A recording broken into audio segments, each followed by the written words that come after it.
Hello and welcome to Smart People Podcast, conversations that satisfy your curious mind. Hey, look, I'm going to keep this one short primarily because my voice doesn't want to cooperate with me, and it's kind of starting to go.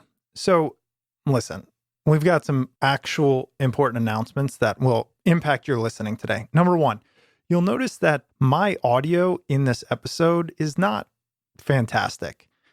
It's just off a little, and I think we got it resolved, so apologies for that, but it really shouldn't impact you too much. Still sounds decent. Two, I now know we have covered almost every topic in existence when in a purely scientific discussion, you are going to hear words like gooch, taint, and chode in today's episode. And I reiterate, it is in a scientific discussion. We have, in fact, covered it all, folks. Welcome to our episode today as we talk to Dr. Shanna Swan. Dr. Swan is one of the world's leading environmental and reproductive epidemiologists and a professor of environmental medicine and public health at the Icahn School of Medicine at Mount Sinai in New York City. She is an award-winning scientist, an accomplished author, and a global thought leader. Her new book is called Countdown: How Our Modern World is Threatening Sperm Counts, Altering Male and Female Reproductive Development, and Imperiling the Future of the Human Race. I think this episode is just one of those that really epitomizes what we do. It's a little bit off the beaten path. It's interesting. It's educational. We have an expert. And I think you're going to have some fun along the way. I sure did. If you like what we do, don't forget to support us on Patreon. You can find us at patreon.com/Smart People Podcast. You can find us at smartpeoplepodcast.com. Let us know what you think about this episode. All right, let's turn it over to Dr. Shanna Swan as we talk about, well, sperm and other things. Enjoy. The podcast where we talk to smart people, but not necessarily done by smart people. That is an awesome question. This one goes down probably on one of my top 5. Hey, I like nutrition. I like to eat food. This is the coolest thing ever. We're going to do this forever. I wish I paid more attention in that class. You know, I'm going to be honest, I don't understand that. As a man, I don't get it. Welcome to smartpeoplepodcast.com. What got you interested in the field you're in? Like, why take this on as your mission? So, hi, Chris. The field that I'm in, I'm assuming you're talking about maybe sperm counts and decreasing fertility. That's where I am right now. But the broader frame of the field I'm in is called epidemiology. A lot of people have heard about epidemiology now because of COVID. That's what they hear about is infectious disease epidemiology. I study chronic disease. So that's fertility comes in there, as does cancer, diabetes, and so on. So I'm an epidemiologist. And then within epidemiology, what I work on is reproduction and environment and the intersection of reproduction and environment. And the way I got into this was when I was working for the California Department of Health. Quite a while ago, a community got concerned about their drinking water because they were located near a semiconductor plant. And that plant made chips, and they cleaned the chips with a solvent, trichloroethane, and that solvent went into this waste tank. And then it turned out that the waste tank, which was below ground, had leaked. And it leaked into the drinking water, a lot of it, like 80,000 tons. And the community was very concerned, and particularly a group of women, and one woman in particular who had a child with a birth defect, another woman who had had a miscarriage. And so that was how I got started. Was this leak tied to the cluster of cardiac defects and miscarriages that the community was concerned with? And that I just went on from there. But if you want to know about sperm count, I can talk about that also. What would it be called? What is the actual? Reproductive health. Okay. Yeah. Reproductive health. It's not like reproductive epidemiology. Yeah, it is called. I mean, I teach a course called reproductive epidemiology. Yes, okay. It is called that. Yeah. Mm-hmm. We don't seem to be having an issue with reproducing given the amount of people currently living on this planet. I know that's a myopic view, But how would you respond to that? Like, hey, look, I don't think we're struggling to reproduce. We've got more people on the planet than ever. Yeah, Chris, that's a paradox, isn't it? So there are more people on the planet than ever. And at the same time, the fertility, which is how many children a woman has in her lifetime, or sometimes a couple has in their lifetime, that number has been cut in half since 1960 everywhere, including Sahara, Sudan, Kenya. Everywhere people are having half the number of children they had in 1960. So, it's a paradox. We're seeing the result of high fertility in the past. But now, if you are trying to have a child and not very successful, having problems with that, needing assisted reproduction, you are feeling the brunt of the challenges to fertility that our modern world is imposing. Is this a fairly new issue? And is that why we're here talking about it? Chris, this isn't a new issue, but I think it's emerging as an important issue only recently. And it's funny how these trends go, isn't it? Global warming was denied for a long time. And then people started paying attention and my God, yes, there are all these problems and we have to do something about it. And that's we're about 40 years behind, I think, in fertility and sperm count of where we were with global warming. The story about declining sperm count and decreases in fertility, difficulties of young people getting pregnant, go back to the early 1990s, right? So this is not really a new story, but for some reason it was not listened to. And now I have, I'm getting much better response and much more reaction to this problem. As a witness, you're talking to me now, but we didn't talk in the past. Yeah. Well, I think, and again, that's why I want to get into the reproductive nature of it, because I personally haven't. I know people who have struggled with pregnancy. I don't know much about it, and I haven't made the link necessarily to our environment. And obviously that's what we're going to talk about. But it also just seems like the topic of, things like microplastics, right? Or chemicals or toxins or coloring in our food or whatever, that is being put more and more at the forefront. That's a good point. And I think that is really part of the reason that this whole issue that I've been writing about is more heard. We're being heard now. And I think that's right. I think that that people are becoming much more aware of the threats from chemicals in their daily lives. So that's a good thing because those have been there all along. And in fact, they have been there, some of them much worse in the past, without people paying attention. So, you're right. There has been more recognition of the dangers of environmental chemicals. And also, I think more and more people having trouble conceiving or knowing somebody who's having trouble conceiving. And it's more of a thing now, oh yeah, I know somebody who had this problem. And then people are starting to put two and two together. This is one of those topics where it seems like it'd be easy to say women are having less children because it costs a lot more. We've got more birth control. And, I might know more people who are struggling with reproductivity because we have social media. So people make their business a lot more public. It seems like there's often counter arguments. But what does the data tell us about why this is an issue we need to pay attention to? So the data, there's a lot of it, and there's a lot of facets to it. But let me just say, I think the single most important fact that people have to know is that for the past 50 years, really, the measures of reproductive health have been declining. And they've been declining at the same rate, which is really interesting. So about 1% a year, we lose sperm, we lose children, and we lose children to miscarriage. It's not just men and women are having more reproductive problems.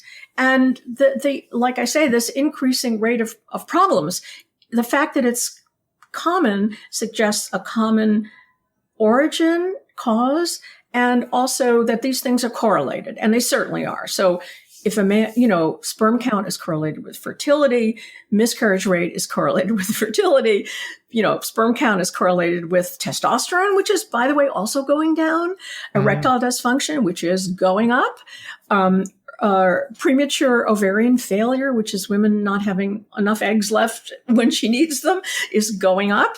And so there are these trends that as you dig around and look at the data, you go, oh my gosh, this seems to be a pattern in our world. And then you see that the growth of the chemical industry has proceeded also in the past 50 years or more at even higher rate. So it's not a parallel. For example, chemical production, plastic production is faster than 1% per year in growth, but it is definitely growing. So that's only correlation. That's not causation. So the causal part is a little harder to get at. Well, and again, that's what I wanted to talk to you about. Of course, we could say, well, this is going up and this is going up, correlates.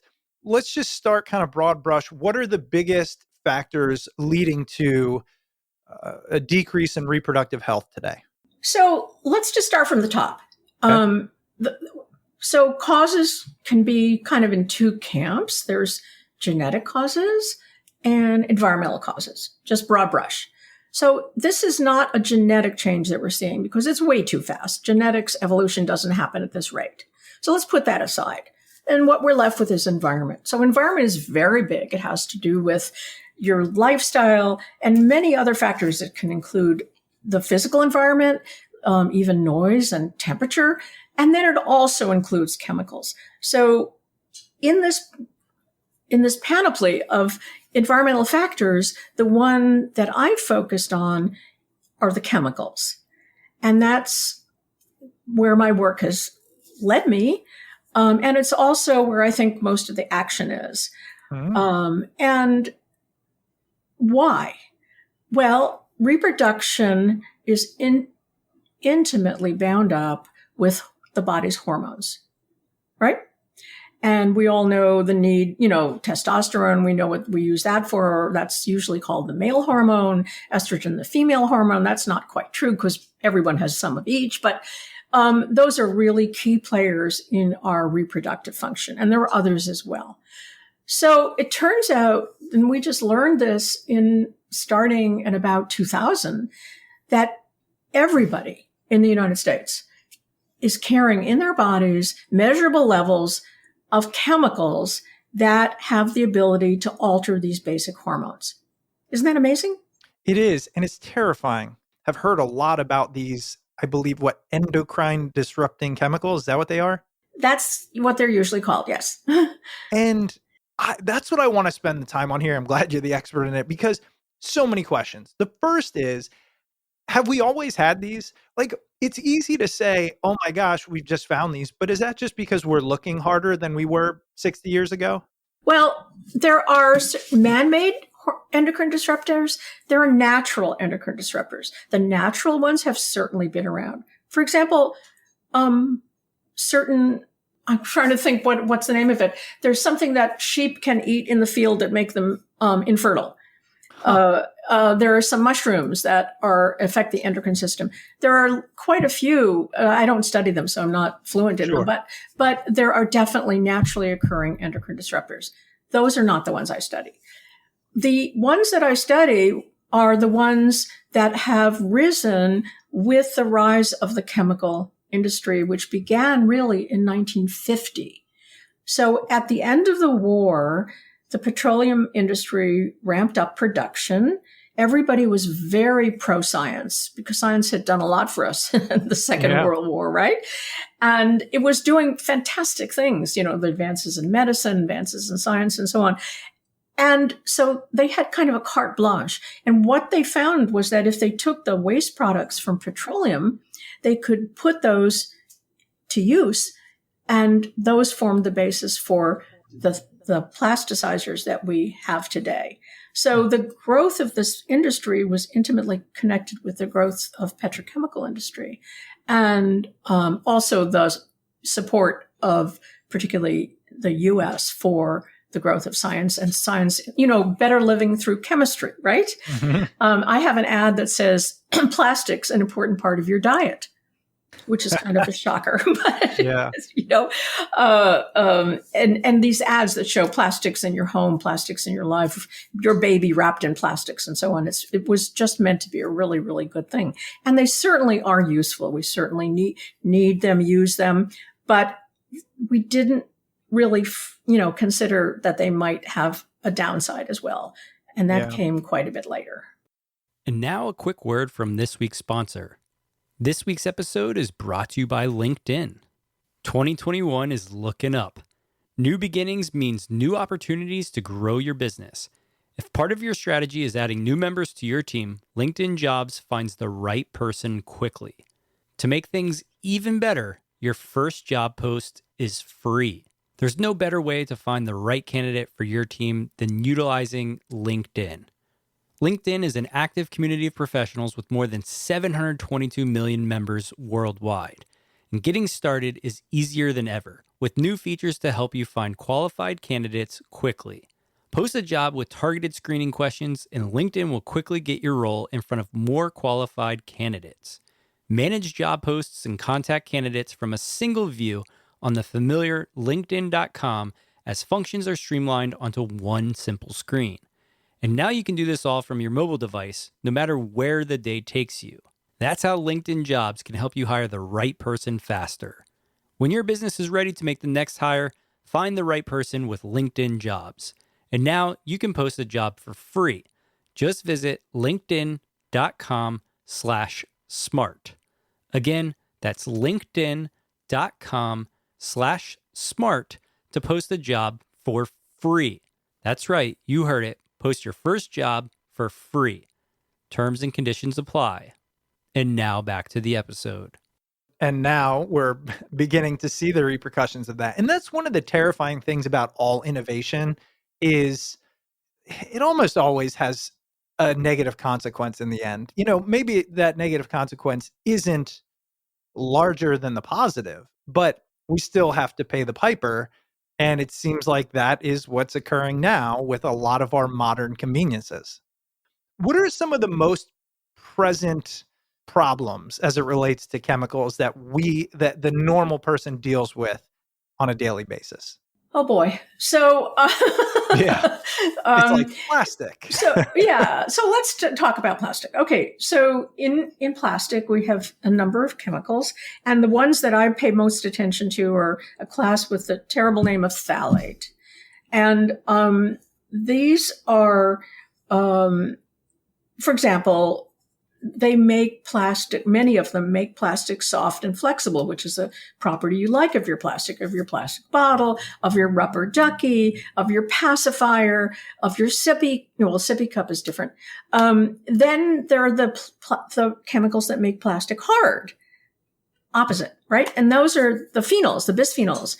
So everyone, I think, has heard about bisphenol A, but that's baby bottles, and that's our drinking water. It used to be before people stopped buying them drinking water bottles. That's also in our daily lives in many other ways. Pizza boxes and cash register receipts, and it's very surprising places it turns up. And so these chemicals that are widely used and are in some uses plasticizers are really sort of omnipresent. Let me just mention also that phthalates have the ability to make, increase absorption and retention. So absorption into our skin of a nice hand cream, that'll have a bunch of phthalates in it. Absorption of a pesticide into a plant, that'll have phthalates in it. Retention of smell, so everything that's fragranced has phthalates in it. And so on and so forth. And there's just lists and lists of things that permeate our daily lives, which is why these are in all of us at high levels. Like 95% of people have most of the phthalates in their bodies. The CDC has shown repeatedly. Yeah. And I'm glad you brought these up because I hate to admit it, but I didn't even know that had to do with plastics. almost every product that I see now, phthalate free, BPA free, I actually laugh sometimes because I realize people can just put something free on the bottle and you automatically assume that, well, that must be bad, right? Like they Right. could put water free and you'd be like, oh, well, then the water's bad. There's this fear mongering that I want to touch on, but let's stick to where we are, phthalates and BPA and all that. What is it that's bad about these things for us, and how do we know that? Okay. So why don't we just talk about phthalates? And Perfect. okay. So when I learned about phthalates, which was around 2000, I learned from a friend at CDC. He said, these are in everybody. And he said, scientists have shown that in animals, they actually mess with the genitals of males. Pretty big, claim, right? Yeah. And so I looked into it, and it turns out there is something called the Phthalate Syndrome, and it was defined in rodents. And I don't know how explicit. Feel free to get into it. What? Feel free to get into it. Okay. All right. Yeah. Okay. So what it does to the rodent is when the mother is given certain phthalates at the right time, and these are phthalates that can decrease testosterone, so they're called anti-androgenic. When the mother is given 3 phthalates in particular, DEHP, DBP, and BBZP, which I can define if you want, particularly between certain gestational days, which are sensitive because that's when the genital tract is developing in the rodent, then the male has certain shortages, if you will. He's less completely masculinized. So he will have a smaller penis. Wow. He will have less descended testicles, more likely to have undescended testicles. He will have a smaller scrotum. And one of the biggest effects is something which people had never studied in humans till I studied it, which is the distance from the anus to the genitals. Now, that's a distance that matters? Yes. It turns out it matters a lot. Okay. Now, you never heard of this. Your listeners never heard of this, but kids on the street have heard of this because they call it the taint. Oh, yeah. Okay. Okay. I've heard of that. The gooch. Yeah. The grundle. Right. Okay. No, I know all these things. That's what it is. I never thought about saying I've got a perfectly elongated grundle. The size of that, at least, I've never thought of. Yeah, right. So it turns out that this distance is 50 to 100% bigger in males than females. And it makes sense if you think about it, because you think of where that is. Right. There's a lot of real estate to go in there in a male, right? Mm-hmm. And with females, not so much. Sure. So what's happening when the phthalates are coming into the body, testosterone goes down, the male testes does not make as much testosterone, and then the genital tract, which starts out, by the way, neutral, same in males and females, needs testosterone to become male. It doesn't complete that journey to masculinity. Oh. It remains more female. Okay. And the females are not affected by this, by the way. And so here's this little rat, and I read that and I saw that and I thought, humans are exposed to phthalates. I wonder if the same thing happens to humans, right? Right. And so I designed a study, and I studied this, and I had pregnant women give me urine, and I measured urinary metabolites of phthalates. So I knew how much phthalates was in her body when she was pregnant. Mm-hmm. And then I got the children and brought them in, and then I measured the width of the penis, the location of the testes, and this gooch, grundle, anogenital distance. Wow. And what I found was that the same phthalate syndrome that had been identified in rodents, we saw in our males. The babies had smaller anogenital distance. When we published this in 2005, it was a pretty big deal. Mm-hmm. And it was one of the reasons that these phthalates were taken out of child's products. Whoa. Well, good for you, first of all. Yeah. I mean, as somebody, I've got a 2-year-old and a 5-year-old, 2 little boys, Yeah. knowing that there's people like you out there looking at, because let's be honest, right? It's not every day we talk about gooches and grundles on the podcast, but when you remove the the obvious hilarity from it, this is a real thing. I mean, it's serious, and I don't care who you are. Any male listening, when they hear something that's talking about, size down there, their ears are going to perk up. They're going to want to know what that is. Yeah. So Chris, so I was asked, who cares? So what if this distance is a little shorter? And so I said, okay, let me see if it matters. So I designed another study. And in that study, I got young men who were in college who were willing to come in and give me a semen sample. Well, not me, but somebody else. Right. And allow us to measure that distance, the anogenital distance, and their penile width. And they also completed a questionnaire. But the critical thing about that, let's just that was Rochester, by the way, University of Rochester.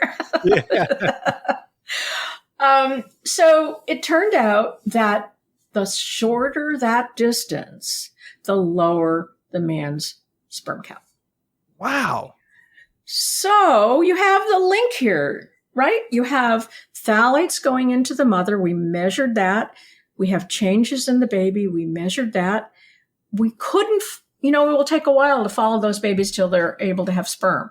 We can't do that in them. But we can go to this other population and say, okay, here's men fully, 18, 19 years old. They have their fully developed AGD. Is that related to their performance? And the answer is yes. And then another study did something similar. They took, this was a study in Stanford. They took men at an infertility clinic, and they took men who were infertile and men who were there who had children. Maybe they were there because their wife had problems. And it turned out that the men who had fathered a child had significantly longer anogenital distance than men who were infertile. So it really does link up.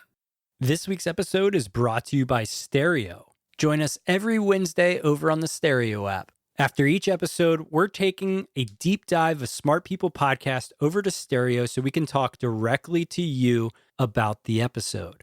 Stereo is where people have started talking together again. You can be your very own talk host, or if listening's more your jam, jump on our Stereo Talk and ask all of those questions you've been itching to ask. Download the Stereo app and follow us at stereo.com/smartpeoplepod, or check out the link in the description. We absolutely love Stereo. We're on the app talking all the time. Follow Chris and I and get notified every time we go live. Smart People Podcast can be found on Stereo at stereo.com/smartpeoplepod. So again, join us every Wednesday over on the Stereo app. If you've ever had questions about the podcast or just anything in general and you've wanted to reach out to Chris and I, now's your chance. You can do so on Stereo. Download the Stereo app today and follow us at stereo.com/smartpeoplepod. And now back to the episode. So let me try and, because I'm trying to follow, and in general I get it, but this is the kind of science. I mean, hey, we're kind of here to learn, and then we'll get into specifics and what we can do about it, et cetera. But at this point, the thinking is, okay, there's phthalates in the mother, and those phthalates come from living in the modern world where these things exist everywhere. They get passed along to the fetus. They affect testosterone. Because there's less testosterone, you have lower functioning, I don't know. Right. Yeah, because Genitals? there's less. I'm trying to follow, like, it sounds like the length of the, whatever you were calling it, AGD. that is just a way we can measure it. That's not the problem. The problem is what caused that. Exactly right. Exactly right. You're a great student, Chris, I have to say. I'm trying. So this AGD turns out to be really kind of amazing. I told you it was 50% smaller in females than males, right. 50 to 100%. It's true, by the way, of almost all mammals. And this is brilliant piece of information because it tells us two things. When the baby's born, it tells us something about how much testosterone was in the fetal environment at the critical time that the genitals were developing. right? Because if it's short, there was less testosterone. If it's longer, there was more testosterone. And by the way, it works for females too. If the female has a longer than expected anogenital distance, it meant that her mother had maybe too much testosterone. Maybe she had PCOS or there were other problems that caused, and that shows up on the female side. But here's this AGD, and it tells us what happened in the past. And then lo and behold, it tells us what's going to happen in the future. Wow. Because it predicts that the boy will be more likely to be infertile, not definitely, but more likely to be infertile, more likely to have a low sperm count, more likely to have undescended testicles. And that's been shown too, that boys who have undescended testicles and have genital malformations, they have a shorter anogenital distance. Gotcha. So it's all tied up. So essentially what we're saying is, as it relates to your specialty in reproductive health, it's what chemicals directly impact, I'm assuming, and just correct me all where I'm wrong, are sex hormones, whether it be testosterone, estrogen, I don't know, maybe progesterone, I don't really know, but it's the ones that have a direct impact on those specific chemicals or hormones. Is that fair? That's correct. What the story I just told you has to do with chemicals that lower testosterone. Other endocrine disrupting chemicals affect other hormones. So the phenols, like bisphenol A, it doesn't mess with androgen. It affects estrogen. And so it has a whole other class of effects. And there are chemicals that affect thyroid. And those affect immune function, and you're likely to get fat. And we have, and so our body has, just hundreds of chemicals that can be impacted by these, if you want to say endocrine disrupting chemicals. The body has hundreds of hormones that can be impacted by these endocrine disrupting chemicals. Oh, go ahead. Sorry. No, that's fine. Yeah.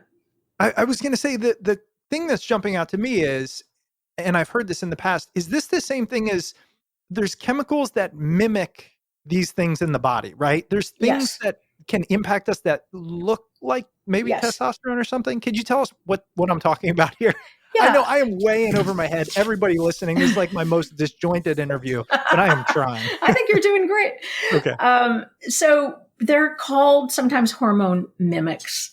And they have the ability to lock on to and block a receptor in a cell that's actually looking for the real thing. And they're impositors, if you will. They come in, they occupy the space, and then the body says, this is occupied. I don't need to make this anymore. So that's one mechanism. There are other mechanisms which are more complicated, but I think that one is pretty clear. You're pushing the real thing out of the way and saying, I'm going to stand in for this. And so I'm going to stand in for it, but I'm not going to actually offer the same benefits or results. What are some things that we are constantly in contact with that do that? Well, we've been talking about them. We've been talking about the phthalates. And the phenols do that with estrogen. There are flame retardants. There are the class of chemicals called PFAS, which people are very concerned about these days. And these are things like nonstick coatings, Teflon pans, and what is that? That 3M product that you put on your raincoat to keep the rain off. Right? And so on and so forth. So as you can tell, I'm not as fluent on these because I don't actually study these, but they're extremely important. And pesticides, I should mention, also have hormone disrupting properties, as do, scarily, some medications.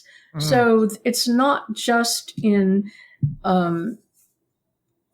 products in our home. Medications are in a different class. They're regulated differently. But there are medications that are also hormonally active, aside from just taking testosterone, which... Yeah. I actually wanted to talk to you about that. As you mentioned it, is there I'm sure you've been asked this or you've thought this, like, it seems like, well, look, if we've got things that are just messing with our testosterone, just take a little bit more and measure it consistently until you get it in the optimal range. And we have now circumvented the problems of our current, chemical laden society. What do you say to that? Well, first of all, the changes that occur when the male is in early fetal development, which is about weeks 8 to 12, somewhere in there, those changes cannot be fixed by taking testosterone later. Those early disruptions are permanent. Let me give you an example. I'll just go away from the phthalates for a minute and just talk about smoking. So when the father is smoking at the time he conceives his son, that son will have a significantly decreased sperm count. Numbers have between 30 and 40%. Wow. When the mother is smoking when she's pregnant, same thing. When the man himself smokes, he will also decrease his sperm count, but maybe by 25%. So that's one part of the equation. The other is that the changes that happen because of the father's and the mother's smoking will be with him for life. The changes that occurred because of his smoking, he can fix that. He can stop smoking. Whoa. So whatever is happening in utero, like a short AGD or a smaller penis, that's not going to be fixed because that's a lifetime change. Sure. Okay. Wow. Now, men are taking more testosterone these days, and we talk about that in our book, and younger men are taking more testosterone. It turns out, very surprisingly, that adding testosterone as a medication, as a supplement, will have the paradoxical result of lowering your sperm count. Oh, geez. Yeah, because your body can't gets make it easy. I mean, come on. Right? You're saying, you can't win, right? Yeah, I mean. Yeah. And now a quick word from this week's sponsor. This week's episode is brought to you by Stuck at Home. Over the last year, some of us have been stuck at home, and that means that we've had a little bit more time to get into new television shows, movies, games, and books. Stuck at Home is the podcast that makes you feel part of the conversation in a time where socialization is needed more than ever. Join hosts Jason and Cliff as they talk about what they're watching, reading, playing, while they are stuck at home. Cliff is a screenwriter and a TV writer known for Entourage and the Oscar-nominated movie Warrior, and Jason is the CEO of Starburns Audio. Hosts Jason and Cliff chat about what current shows and movies they're loving and want you to love too. The show has a lot of jokes, gets into deep shit, but also talks a ton of shit. If you enjoy listening to our podcast, another show you should check out is Stuck at Home, presented by Starburns Audio. Go anywhere you stream podcasts to listen. New episodes drop every Wednesday and Friday. You can also go to Starburns Audio YouTube channel to watch the video version of each episode. And now back to the show. I know that this might not be your exact area of study, but one thing I do want to ask is, what if we're not concerned about reproducing, right? So I'll take me, for example. I think I'm done having children. I hope, and at least thus far, they seem pretty healthy. What prevents me from saying, okay, I did my job. I'm not really going to worry about plastics. I'm not saying go off the deep end, but I'm saying like, I'm not going to take as good care of myself because it's not going to directly impact my offspring. Chris, that is really a $64,000 question because honestly, most of our research has been in the effect of these chemicals on the unborn child or the young child. What we know is that periods of change in the body, rapid change, are periods of sensitivity to environmental chemicals. So you're also past adolescence, which is another sensitive period. Yeah. Women at the round of time of menopause are probably sensitive. And people in old age, when hormones are changing, are probably sensitive, but they haven't been studied. So I would say, consider yourself lucky. And I guess you probably have a good HGD and a good sperm count and you don't have to worry. But I would tell you that men, even if they have children, if they have a low sperm count, they have a higher probability of later diseases of various kinds, like diabetes and heart disease. And the life expectancy for a man with a low sperm count is shorter than a man with a good sperm count. Let me ask you this. We keep talking about sperm counts and, for the layman, I think we tend to think, oh, sperm, I have a baby. That's all it's good for. But is it fair to posit that sperm counts might just be a litmus test for general health because it's how, I mean, most people will agree reproduction is one of the primary reasons humans exist or whatever it is, right? So is it fair to say if you have high sperm counts, that means things were working properly and probably you will continue to benefit from that health later on in life, as you just alluded to? Absolutely. And that's why we sometimes talk about reproductive health as the sixth vital sign. It indicates that things are going well if you have good reproductive health. And it means, because think about this, the hormones that are disrupted in early fetal life that can mess up your reproductive health, either by lowering androgen or putting in too much estrogen, those chemicals also drive every system in your body, your heart, your lungs, your metabolism, your immune. So they're all affected. And so if you have this piece of it right, the chances are good you're going to have it all right. That's really fascinating. I mean, I don't know. I just don't think I've put as much emphasis, or at least put the puzzle together, but it makes sense, right? If naturally species want to procreate, that procreation takes certain, things such as sperm, and obviously, so it helps to have higher sperm counts. So a lot of what we do and how we develop is to get to that. I mean, it's this whole waterfall effect. And what you're essentially saying is, okay, if we can all agree that this is really important, let me tell you some things that are in existence now that are directly negatively impacting that. That's correct. Wow. And Chris, we talked about the fact that the fertility rate was going down, but I didn't explicitly say what we found in 2017, Okay. which was that sperm count had decreased, more than 40%, close to 50% in the 40 years of our study prior to the publication. So this is not a new finding in the sense that there had been other papers of declining sperm count, but it's the strongest, it's the most significant, it's, I think, the best done. And also, very importantly, we look to see whether the trend was tapering off, right? So is it getting better? If we, instead of looking at 40 years, we look at 30 years or 20 years or 10, do we see this slowing down? And the answer was no. We see no indication that the decline is slowing down. So this bodes pretty badly for the future. Yeah. That's actually, you jump me into something. I could honestly talk to you for hours. I mean, luckily I have the book. We're going to talk about that and give everybody that resource. But, I've never asked this question before. I'm curious, what is your ultimate goal with the book or this message in general? Well, I wrote the book because I wanted people to pay attention to this problem.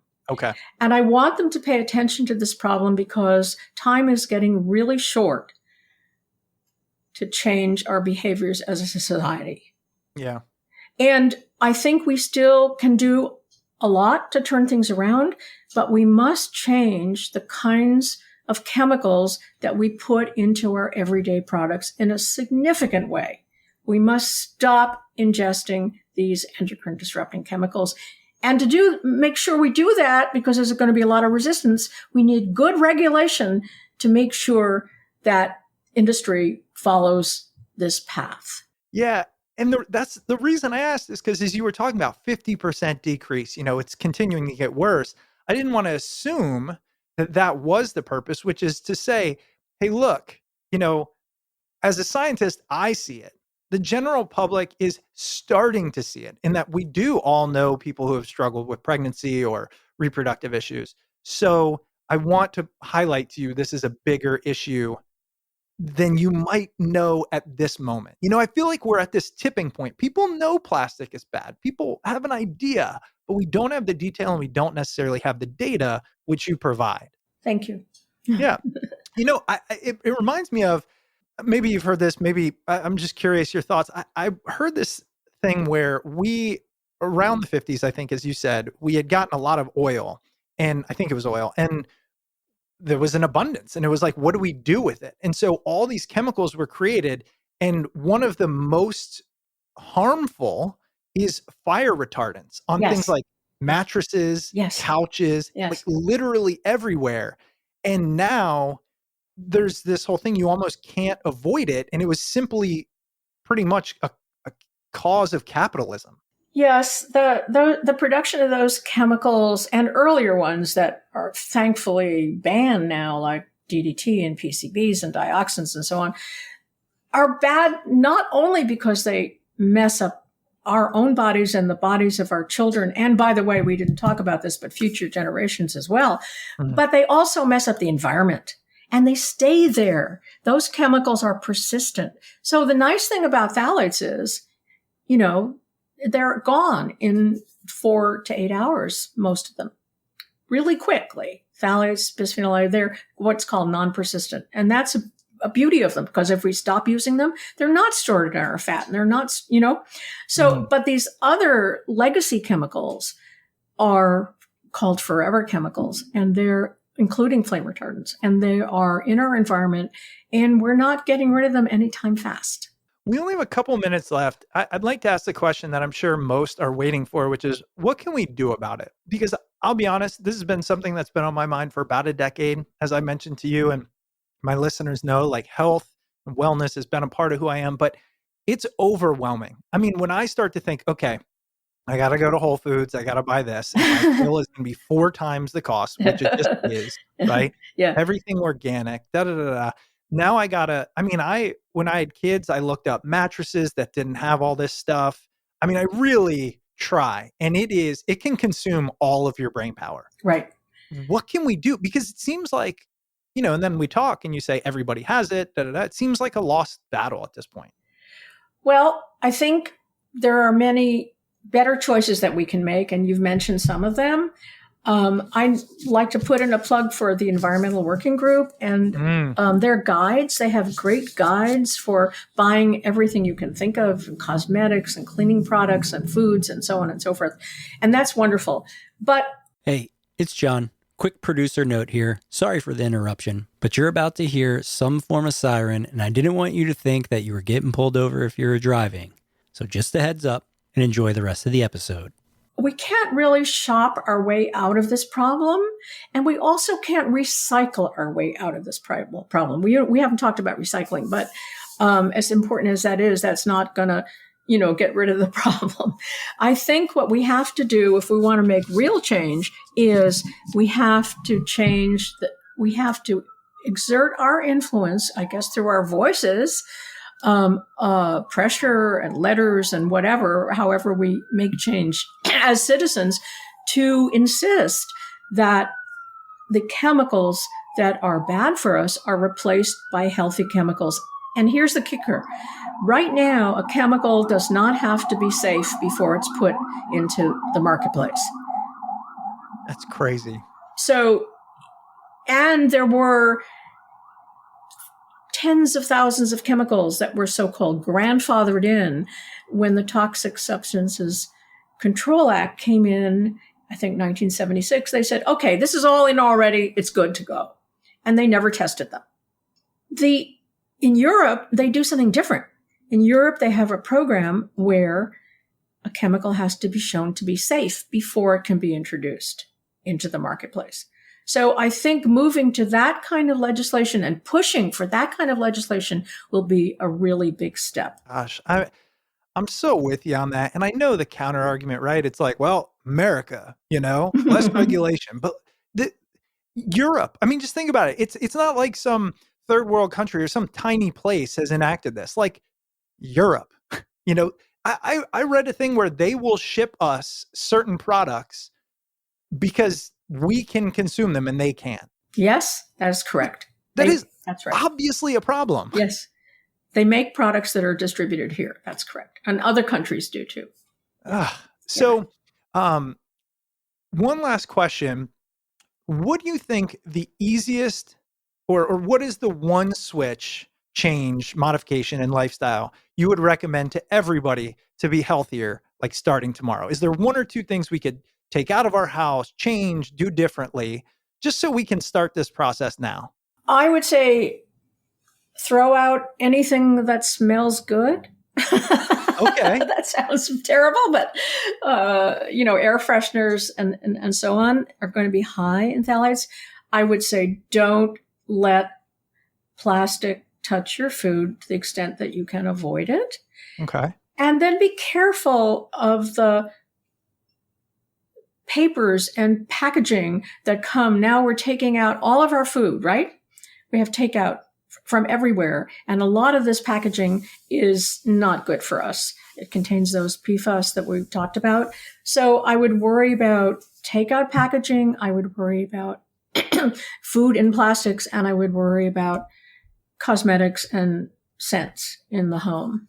Can I ask you, is food in plastics bad only when it's cooked in that plastics? Or is it even, can it leach in, and again, there's a lot of nuance here. We're not going to cover in a 45-minute conversation, but can it leach in just if it's frozen packaging or room temperature or whatever it is? I don't know, Chris. I know that the warmer the environment, the more leaching occurs. Okay. What the bottom line of that is, I don't know.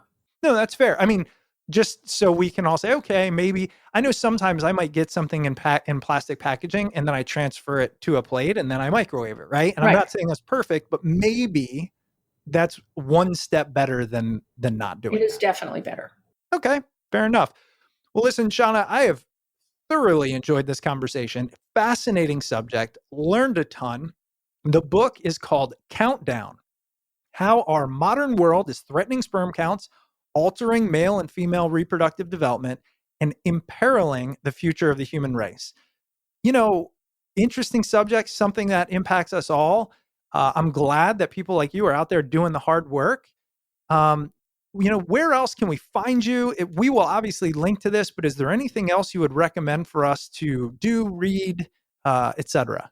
So my website is shannaswan.com. You can get a lot of information there, including tips and resources. And there we do have a list of things you can read if you want to read further beyond the book. And I have to just tell everybody, I have a copy of the book right here. I've read almost all of it, and it is really interesting. This is not a kind of nerdy or difficult or confusing read. I mean, it's pertinent, it's relevant, it's interesting. So I highly recommend it. And of course, we will link to that. The book is Countdown. Shanna, thank you so much for your time and expertise. Really appreciate it. Thanks so much, Chris, for having me. That was Dr. Shanna Swan. I hope you enjoyed her book, Countdown: How Our Modern World is Threatening Sperm Counts, Altering Male and Female Reproductive Development, and Imperiling the Future of the Human Race. Can be found wherever books are sold. And now some quick housekeeping items before you get back to the next episode in your podcast queue. If you ever want to reach out to the show, you can email us at smartpeoplepodcast@gmail.com or message us on Twitter @smartpeoplepod. And if you enjoy the show and you want to support us, you can head over to Patreon at patreon.com/smartpeoplepodcast. Or maybe you want to stay up to date with all things Smart People Podcast. And you can do so easily by signing up for the newsletter at smartpeoplepodcast.com. All right, that's it for us this week. Make sure you stay tuned because we've got a lot of really interesting interviews coming up. And we'll see you all next episode. Don't miss our Smart People Podcast chats over on the Stereo app. We'll be going live every Wednesday and whatever day. Just follow us on Twitter @SmartPeoplePod, and we want to hear from you. Our first Stereo show was amazing, and we had so much fun, and every show since then has been an absolute blast. Stereo is the app for live social conversations, and we want to talk directly with you, our listeners. You can join our show, ask questions about the podcast, and share your experience and opinions. We want to hear everything. Download the Stereo app now and join us live this week. The link to the Stereo app is in our show description.